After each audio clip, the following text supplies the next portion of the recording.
The next question, question number 12 is solve the following examples. In the next slides, I have shared the solutions with you. I'll be explaining to you when we are seeing every question wise. Many of you are scared of solving numericals or signs, but you have to remember that they are not very difficult. Most of the time, the numericals or the sums that comes in the board exam are mostly from the textbook, that is the textbook solved examples, as well as the numericals that are given behind the exercise. Only mostly the numbers or digits and the values are changed.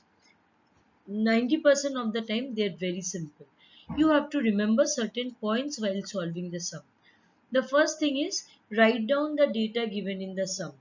That means once you read the question, write down what is the given part. Then apply the proper formula. See what is being asked and based on that apply the formula that you have learned. Substitute the values in the formula. See properly the given part and then accordingly you can write down or solve the formula. After solving the sum, always write the proper units. It's very important. Without units, you will be losing marks. And every chapter, there are certain formulae that we learn. Like for example, in this chapter, the formula that we are learning is, the first one is P is equal to V into I, where P is the power, V is the potential difference and I is the current. V is equal to IR, where again V is the potential difference, I is the current, R is the resistance. H is equal to I square RT, where H is the heat generated, T is the time, R is the resistance. There is another formula that we learned, that is energy consumed is equal to power into time. You will be seeing this when we are solving the sums.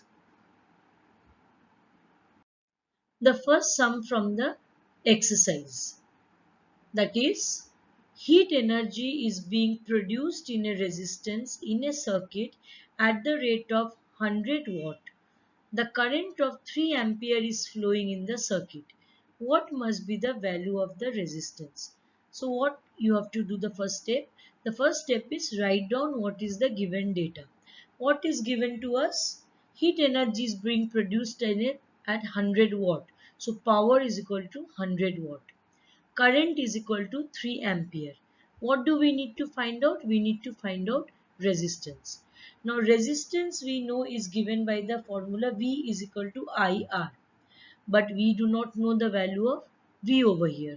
So for that we have to find out the potential difference. So first we apply the formula P is equal to VI. That means, or V is equal to P upon I. Substitute the value, that is in place of P you write down 100. In place of I we write down 3. We get the value as 33.3 V. Now we substitute that in the formula R is equal to V upon I. So what did we get the value of V as? 33.3 and I is equal to again 3. So the value of the resistance in the circuit is 11 ohm. So what we have to remember, we have to see that we are writing the units properly. The unit of resistance is ohm, the unit of what power is watt, the unit of current is ampere. So all these we need to remember. The next sum, two tungsten bulbs of wattage 100 watt and 60 watt power works on 220 volt potential difference. If they are connected in parallel, how much current will flow in the main conductor? So first what is given us? Given to us two bulbs of watt, 100 watt and 60 watt.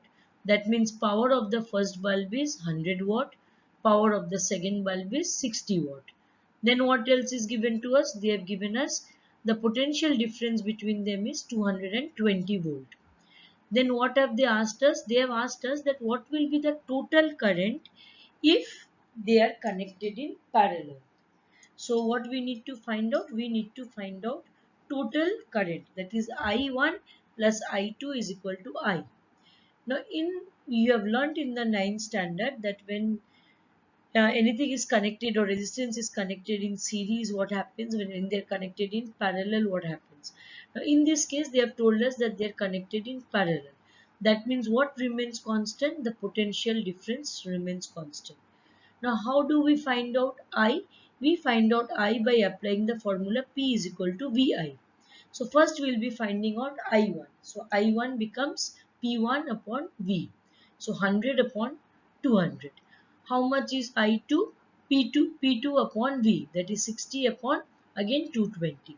So now you add them, both of them, and we get the value of total I as 160 upon 220, and after solving that we get the answer as 0.727 ampere. The third sum, which will spend more electrical energy? 500-watt TV set in 30 minutes or 600-watt heater in 20 minutes. So they have given us two instruments, one TV and one heater, and asked us who is going to spend more electrical energy. So let's first write down the data for the TV. How much is the power? 500 watts. What is the time? 30 minutes. Now we know that time is always in seconds. So we have to convert 30 minutes into seconds. So we multiply 30 into 60. You can multiply also, or you can leave it as they have shown over here. So what is the energy consumed? We saw the formula, energy consumed is equal to power into time. So we get E1 is equal to 500 into 30 into 60. Now for heater, what have they given us? For heater, the power is 600 watt and the time is 20 minutes. Again, we will be converting the time into seconds. So it becomes 20 into 60. Apply the formula, 600 into 20 into 60. So you get 720. So if you compare both the answers, you see that the E1 is greater than E2. That means the energy spent by TV is more than the energy consumed by the heater. An electric iron of 1100 watt is operated for 2 hours daily.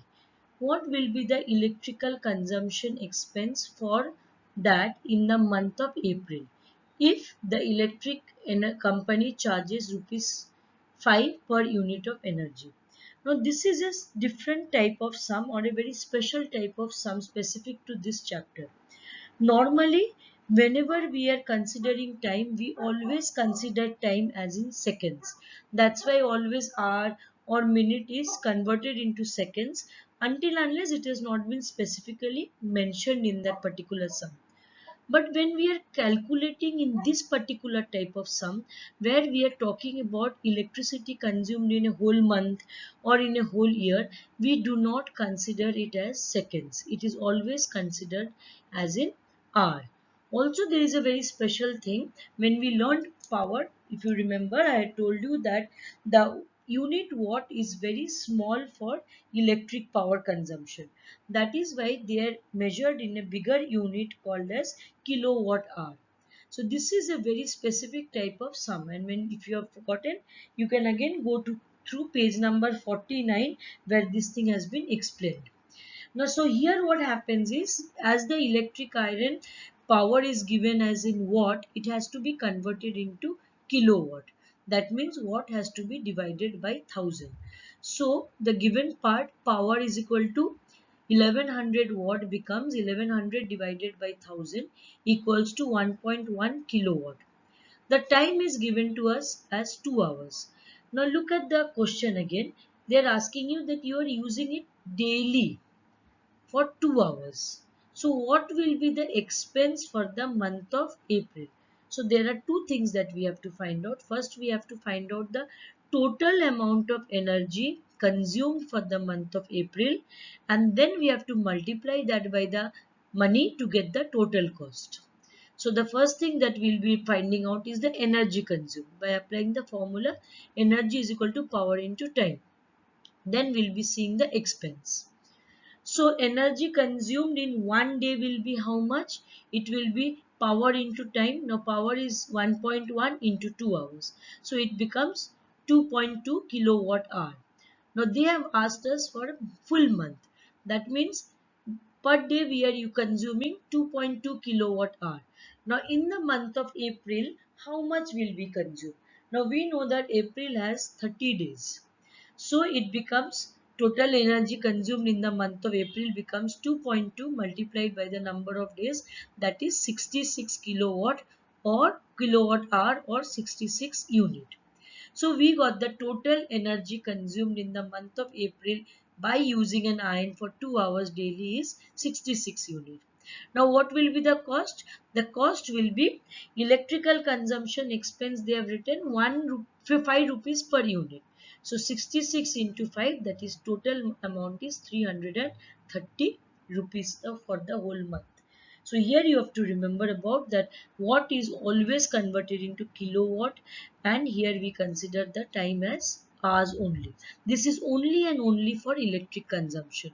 Also you have to remember when they ask you question like in the month of February or in a leap year, so you have to calculate in your mind that if it's February leap year, so there will be 29 days, otherwise it will be only 28 days.